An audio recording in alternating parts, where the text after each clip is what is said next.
This Christmas, the government chose presence over promises. Not empty words, not stage slogans, but real action. Felt where hunger is real and help is needed most. President Ferdinand R. Marcos Jr.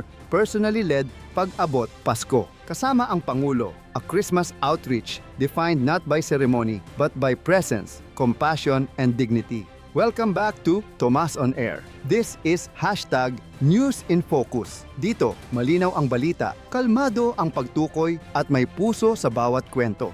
Sa Pasay City, si Pangulong Marcos mismo ang nag-inspect ng Pag-abot Processing Center mula family spaces at dormitories hanggang medical, wellness at multi-purpose halls. Not just a photo op. This was leadership that shows up and acts. At sa Walang Gutom Kitchen, si PBBM mismo ang nagsilbi at nakipag-usap sa mga benepisyaryo.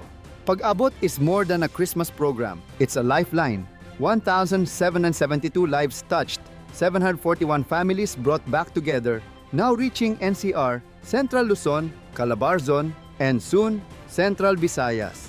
Walang Gutom Kitchen, 250 to 300 meals, araw-araw. Hindi ito pansamantala, hindi seasonal. Tuloy-tuloy ang serbisyo, secured ng Executive Order No. 52 kahit tapos na ang Pasko. This Christmas, the message is simple. Kasama mo ang gobyerno. Hindi ka charity case. Isa kang Pilipino. May dignidad, may karapatan, at may halaga. Hindi lang salita, may gawa. Sincerity is visible. Leadership is present. This Christmas feels real when leaders show up.